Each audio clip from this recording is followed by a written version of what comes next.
Hello students, आज हम आपको गटेशन बताने वाले हैं। बिंदु श्राव कहते हैं।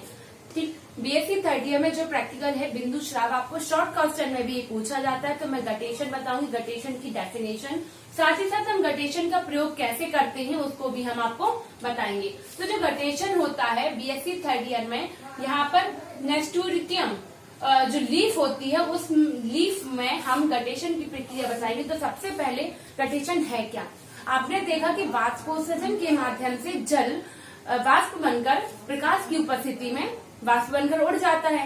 लेकिन जब रात्रि के समय लॉन्ग टाइम तक जब प्लांट्स में वाष्पोत्सर्जन की क्रिया नहीं हो पाती है वाष्प बनकर, क्योंकि जल का शोषण तो होता रहता है ऑल टाइम, रात्रि में जल का शोषण पौधे करते रहते हैं, लेकिन उस समय प्रकाश की अनुपस्थिति के कारण उनसे वाष्प बनके जल की हानि नहीं हो पाती है।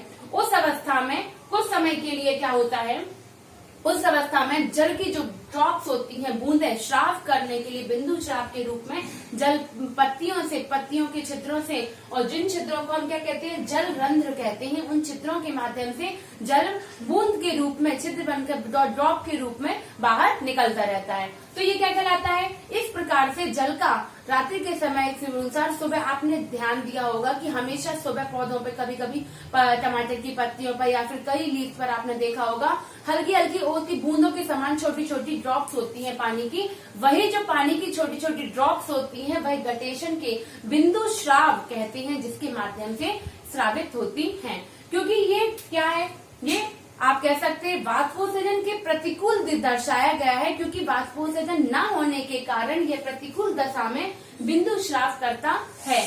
ठीक है, तो हम इसका प्रयोग कैसे करेंगे? इसके प्रयोग के लिए बिंदु श्राव को प्रदर्शित करने के लिए एक उपकरण लिया, यू आकार की नली ली, जिसमें हमने क्या भरा है, पारा। ठीक है, मरकरी हम जिसको कहते हैं, पारा हमने यहाँ पर ऊपर यू आकार की नली में, जहाँ बड़े मुंह वाली, बड़े लंबी वाली नली होती है, उसमें एक साइड की ओर से हम पारा को भर देते हैं। दूसरी साइड छोटी नली वाले सिरे पर हम एक कॉर्क लेते हैं और पहले हम उसको जल से भर लेते हैं, और जल से भरने के बाद हम कॉर्क को यहाँ फिट करते हैं। कॉर्क में एक पतला सा छिद्र के माध्यम से, जो हमने बताया ये लीफ, हम कौन से प्लांट की लीफ पर कर रहे हैं, नेस्टोरिटियम लीफ है, जो नेस्टोरिटियम लीफ में हम इस लीफ को, डंठल को, उसके पेट्यूल को, डंठल को हम जल में इस तरह डालते हैं, इस तरह फिट करते हैं इस यू आकार की नली के एक मुंह पर, कि कॉर्क में से बिल्कुल भी एयर ना जा सके। ठीक है, तो इस तरीके से हम कॉर्क को अच्छे से फिट कर लेते हैं। अब हम पारे का स्तर फिर से और बढ़ाएंगे, जिससे कि जल पर प्रेशर पड़ता रहे। जल पर दबाव पड़ने से, जो जल पर पारे का दबाव जब जल पर पड़ेगा तो पारा ऊपर की ओर बढ़ेगा, और जिससे जल का स्तर भी ऊपर बढ़ने लगेगा। जल का स्तर ऊपर बढ़ने से जो पेट्यूल है, डंठल है, वह जल को अवशोषित करने लगेगा। जब ये इसके अवशोषण से क्या होता है, अवशोषण करने से इसमें जो जल की बूंदें, जब अवशोषण के बाद, क्योंकि वाष्पोत्सर्जन की क्रिया न होने के कारण ये कुछ ड्रॉप्स, ये बूंदें दिख रही हैं, ड्रॉप्स के रूप में उस पत्ती के चारों ओर किनारों पर पानी की कुछ बूंदों के रूप में, ड्रॉप्स के रूप में पानी की बूंदें आ जाती हैं। तो इसी प्रकार से यहाँ पे गटेशन को शो किया गया है। ये गटेशन है, जिसको हम क्या कहते हैं, बिंदु श्राव, मतलब बिंदु के रूप में, एक ड्रॉप के रूप में एक श्राव हो रहा है, जल का वाष्प बनकर ना श्राव होना, बिंदु के रूप में पत्तियों से, तनों से जल का निकलना ही क्या कहलाता है, बिंदु श्राव कहलाता है। इसी प्रकार से बिंदु श्राव को मैंने आपको समझा दिया है। की डेफिनेशन शॉर्ट क्वेश्चन में भी आएगी, तो आप इस प्रयोग को भी बता सकते हैं, या फिर आप किसी लीफ पर ड्रॉप्स लाइक स्ट्रक्चर बना के भी इसको बता सकते हैं।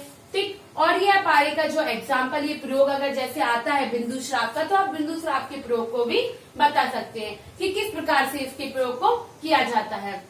अधिकतर आपने ये जो प्लांट्स हैं, जैसे कि, क्योंकि इनमें क्या होता है, ये जब ड्रॉप्स निकलती है बाहर, जल की बूंदें, तो इनमें उसके साथ साथ इनमें क्या होता है, कार्बोहाइड्रेट्स, खनिज लवण, नाइट्रोजन, ठीक है, और इनऑर्गेनिक सब्सटेंस भी इसमें पाए जाते हैं, इनऑर्गेनिक पदार्थ, अकार्बनिक तत्व भी पाए जाते हैं। इन सभी के मौजूद होने पर जब ये बाहर निकलती है ड्रॉप्स, तो जल तो कुछ वाष्प बनकर, जब सुबह की मॉर्निंग होती है तो जल तो वाष्प बनकर निकल उड़ जाता है, लेकिन जो carbohydrate, vitamin, carbohydrate, minerals, nitrogen, inorganic substance हैं, वह बूंद के रूप में यहाँ पर सरफेस पर, पत्ती की सरफेस पर रह जाते हैं।